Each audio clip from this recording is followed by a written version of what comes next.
अल्हम्दुलिल्लाहि वकफ़ा वसलामुन अला इबादिहिल्लज़ीना इस्तफ़ा अम्मा बाद। क़ाल रसूलुल्लाहि सल्लल्लाहु तआला अलैहि वसल्लम अनज़िलुन नास मनाज़िलहुम औ कमा क़ाल अलैहिस्सलातु वस्सलाम। दीनी इस्लामस अंदर छु ऐसे अख कानून यथ अस वनान छु अदल व इंसाफ। हर कांसी इंसानस और हर कांसी मखलूकस सुई मकाम दुन यमि मकामुक सु अल्लाह पाकन हकदार छु थोमुत। न तमि मकाम सु थोद खाड़ुन और न तमि मकाम सु बोन वालुन। ये इंसान फरमान बरदार ऐसिन, ये इंसान नाफरमान ऐसिन, हर माहौलस मज इंसाफस काम हेन। यह छु अख इंसाफु कानून और यह छु अख शरीयतु कानून। बगैर कुनि तमहीद वारिया ज़्यादा फ़ोन गई 2 दहत मुसलसल हासिल। यमन फ़ोन कालिगन अंदर अक्सर अहबाब यम संजीदा हजरात डॉक्टर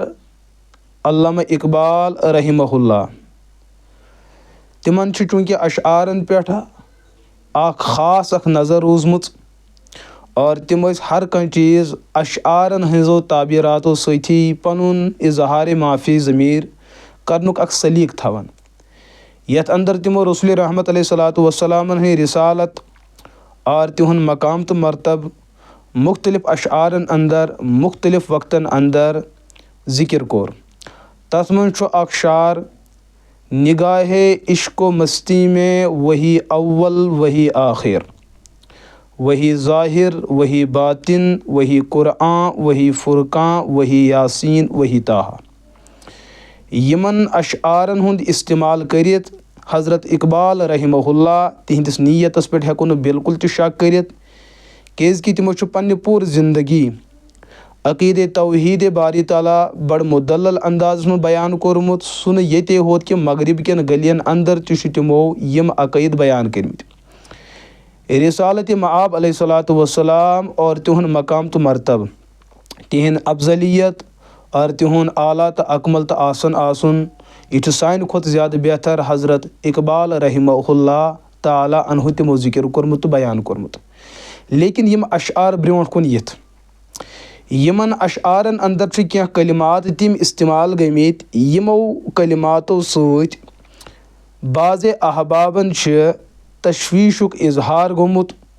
कि यम अल्फाज तो यम कलिमात में बन सनिस माशरस अंदर कुन मुसीबतस तो कुन फितनस बर्पा गसनु का ज़रिया।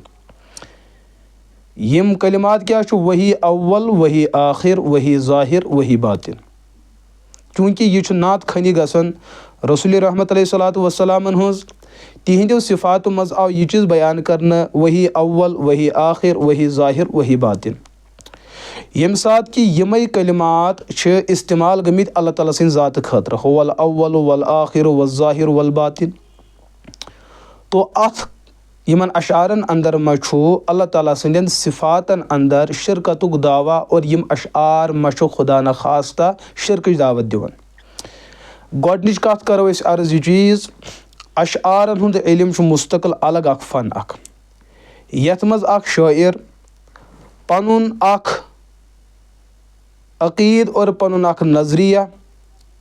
पन ख़यालात यम ख़यालात तिम नसरस अंदर 10 सफ़ातन बयान करें 10 सत्रन मज 5 सत्रन मज ज़िक्र करें तिम तिमन मुख्तलिफ अवराज के तिमन तमाम मज़ामीनन 2 सत्रन मज जमा कर, बल्कि 2 सत्रन न क्या 10 लफ्ज़न मज। इसका मतलब अत मज कत महजूफ़ात आसन सह शायर जान अत मज कत कलिमात तिमो त्रवित षनमित मगर जहनस अंदर तिमन हुंद इस्तिज़ार। और शायर पन्निस कलामस बेहतर बनाने खतर अम खतर अल्फाजन हुंद बड़ मुनासिब इस्तेमाल करान और सह वजन बचाने खतर आखिरस पे अल्फाजन हुंद बड़ मेरी इस्तेमाल करान। तो अशआरो सह असलस मज कह अक़ीद वाज़े गसन कि यीतिस कालस न यह साहिब शार तमिस या तो वजाहत प्रिसो वरना अगर न तम मौजूद आसन युस तिमन हुंद नसरी कलाम आसि तथ नसरी कलामस अंदर आसि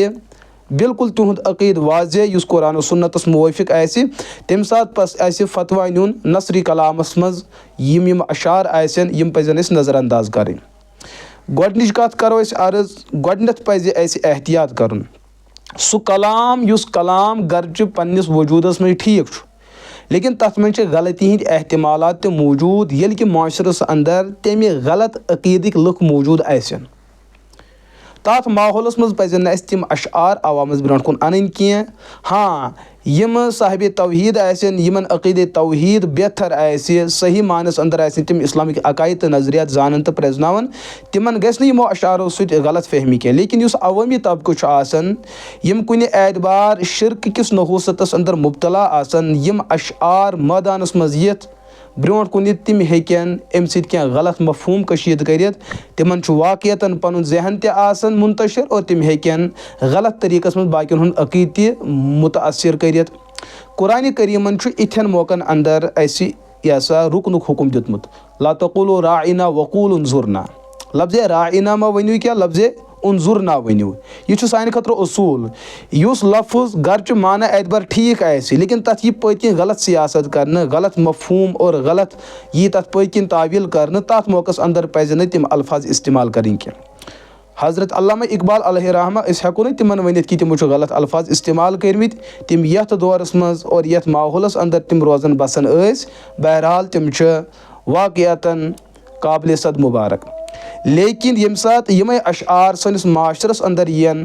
اور سوشل میڈیا کہِ پلیٹ فارم ذٔریعہٕ چھُ پوٗرٕ گرٕ گرٕ در یِم کلام واتان تمہِ ساتہٕ پزِ یا تہٕ یِمو کلامو نِش اَسہِ 100% اجتناب کرُن وۄنۍ اگر یِم کلمات استعمال گٔے تیٚلہِ چھُ تِمن کلماتن ہُنٛد جٲیز طٔریٖقس انٛدر کیاہ چھُ شریعتن امیُک استعمال دیُتمُت یِم الفاظ کتھ وجہس پٮ۪ٹھ کتھ مقامس تہٕ کتھ جایہِ ہٮ۪کو أسۍ استعمال کٔرِتھ تِم چیٖز چھِ طے کرٕنۍ اور تِمن چیٖزن چھِ مُکمل وضاحت کرٕنۍ تاکہِ اُمتُک ایٖمان گژھِ نہٕ ضایہِ تہٕ برباد گژھُن کینٛہہ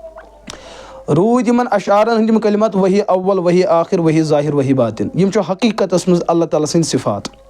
اور مخلوٗقس منٛز ہیٚکہِ نہٕ کانٛہہ تہِ یِمن صفاتن منٛز شریٖک گٔژھِتھ کینٛہہ لیکن اگر کینٛہہ الفاظ تِم چھِ یِم خٲلقہٕ سٕنٛدِ خٲطرٕ تہِ استعمال گژھن مخلوٗق سٕنٛدِ خٲطرٕ تہِ گژھن استعمال تتھ منٛز چھُ اسہِ یہِ طے کرُن خٲلقس یِم لفظ استعمال أسۍ کران چھِ تتھ کیاہ چھُ مفہوٗم بنان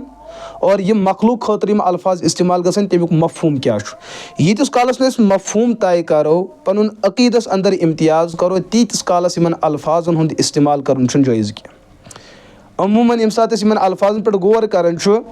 حضرت علامہ اقبال علیہ رحمٰن ہٕنٛدۍ یِم الفاظ چھِ تفسیٖرِ ابنِ کثیٖرس منٛز تہِ آمٕتۍ 8مِس جلدس انٛدر اور یِتھٕے کٲٹھۍ تفسیٖرِ قرطبیس منٛز تہِ چھِ آمٕتۍ دلائل النبووس انٛدر چھِ یِم رِوایت آمٕژ تو یتھ منٛز رسول اللہ علیہ صلاتُ وسلامو معراجُک سفر فرمو سفرس درمیان چھِ أکِس جایہِ بٔڑٕ خاتوٗن یِوان تِم چھِ آواز دِوان جبریٖلو کوٚر منع اُکُن محض گٔژھِو تُہۍ مُتوجہ کینٛہہ بیٚیہِ طرفہٕ وٲتۍ اکھ عمر دراز بٔڑٕ چھِ کرٛٮ۪کہٕ دِوان آواز دِوان حضوٗرن آو منع کرنہٕ اُکُن مہ گٔژھِو مُتوجہ کینٛہہ برونٛٹھ کُن پٔکِتھ اتٮ۪ن چھِ 3 اشخاص حضوٗر علیہ صلاتُ وسلامن برونٛٹھ کَنۍ یِوان یِم سلام چھِ عرض کران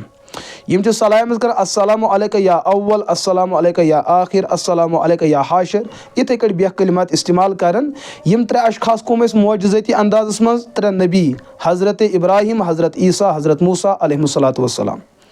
یِمن کلماتن ہُنٛد استعمال چھُ نبی سٕنٛدِ خٲطرٕ گوٚمُت چوٗنٛکہِ یِم الفاظ استعمال کرن وٲلۍ چھِ پیغمبر تِہُنٛد عقیٖدٕ کیاہ چھُ تِہُنٛد نظریہ کیاہ چھُ بہرحال تتھ مُتعلِق چھنہٕ اسہِ بحث کرٕنۍ کینٛہہ رسول اللہ علیہ صلاتُ وسلامن خٲطرٕ ٲسۍ لفظِ اول ٲخر استعمال کٔرِتھ لیکن تتھ معنس انٛدر نہٕ کینٛہہ یُس معنی رۄب سٕنٛدِ خٲطرٕ چھُ رسولِ رحمت علیہ صلاتُ وسلام چھِ کایناتس انٛدر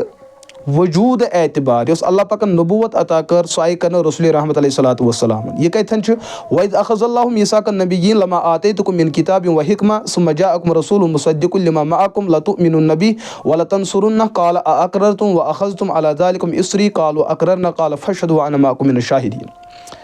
یِتھٕے کٲٹھۍ چھِ رِوایتن انٛدر آمُت نبی پاک علیہ صلاتُ وسلام فرمو كُنتُ مَكتوٗبًا خاتمُ الانبیاء وَكَانَ آدمُ بَيْنَ الْمَاءِ وَالطِّينِ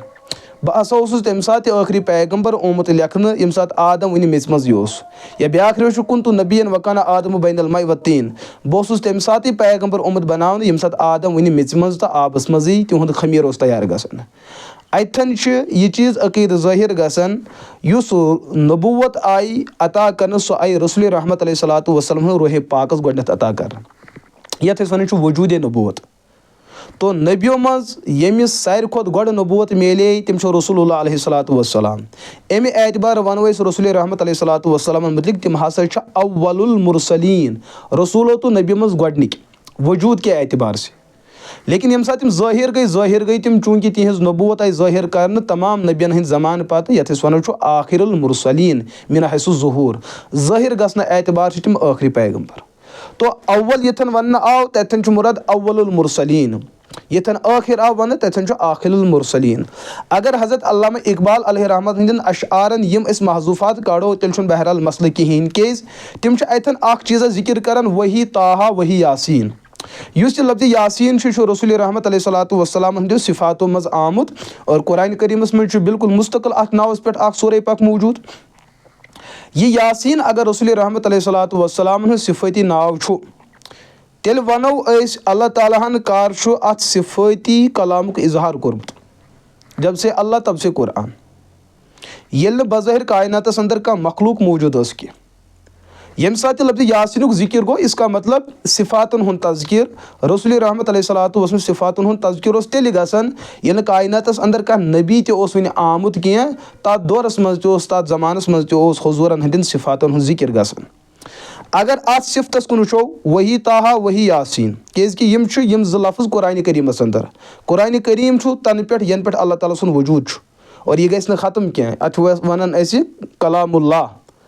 चूँकि यथन यमन सिफातन हंद इस्तेमाल वारे ब्रोट गोमुत लफ्ज़ अव्वल आखिर अज़ाहिर अलबातिन यह वारे ब्रोट इस्तेमाल गोमुत लेकिन कमे एतबार वजूद नबूवत के एतबार से और ज़हूर नबूवत के एतबार से। लिहाजा अत शारस मुतलिक हेकन मुख्तलिफ नज़रियात ब्रोट कुन बाज़ लुक हेकन अत गलत समझित और तिम हेकन पन दलाइल जिक्र करित बाज़ हजरत हेकन ठीक समझित तिम करन पन दलाइल जिक्र। लेकिन मामल अवामुक अवामस क्या अकीदत नजरिया थवन वनो यह चीज़ अल्लाह ताला सुन ज़ात एतबार ला शरीक अल्लाह ताला सुन सिफात एतबार ला शरीक यम सिफात अल्लाह पाकन खतर तम मखलूकन खतर कह। हाँ अगर अकोई लफ्ज़ रब सिंद खतर इस्तेमाल गो मखलूक खतर गो इस्तेमाल लेकिन बन तथ मफहूम तो माना बिल्कुल अलग थलग यीतिस कालस तिमन चीज़न हज रियायत तो ख्याल करो हेको न कुन मसलस मज कामयाब गसित कह। लिहाजा हज़रत अल्लामा इकबाल अलैहि रहमत हंदिम अशआर यम पजन बिला वजह गलत माना खतर इस्तेमाल करें कह लेकिन यह चीज़ पज़ लिहाज थवन आज चूँकि बिदआत खुराफात शिरकियातुक माहौल सोशल मीडिया माहौल यमन कलिमातन तो यमन अशआरन हुंद पज़ न तम तरीक इस्तेमाल कर यम सह मुशरिक कौम और बिदती कौम और खुराफती कौम यमन अशआरन बिला वजह के खींचा तानी करके गलत माना करन अथ माना खतर इस्तेमाल यम सह कौमुक ईमान तो आखरत हेकि मुतासिर गसित। तो मे कर यम कथ दोनवे अम मूजूब अर्ज ताकि हद इम्तियाज़ तो हद एतदाल सह गि मुतासिर गसन कह। पज़ हर कंस आलम दीनस मुतलिक हुस्न ज़न थवन अगर तिमन निश कह पहलू बज़ाहिर गलत साबित गो तिमो कर तथ चीज़स निशानदही पज़ तथ एहतराम कर। अगर कंस बासो ठीक और सह ठीक पज़ तथ एहतराम कर। दोनवनी मन इख्तिलाफन अंदर पज़ पन फिक्र बचावन कि क्या अल्लाह ताला सन्दिस ज़ातस मुतअल्लिक रसूल रहमत अलैहि वसल्लम मुतअल्लिक और शरीयतस मुतअल्लिक क्या पन अक़ीदत नज़रिया थवन यथ मन वारिया ज़्यादा यमन चीज़न लिहाज कर। अल्लाह ताला करिन तोह ते दस्तगीरी अता अल्लाह पाक करिन मे ते दस्तगीरी अता और दिन हक समझुनुक हकस पे अमल करनुक तौफीक व आखिर दावाना अनिल हम्दुलिल्लाहि रब्बिल आलमीन।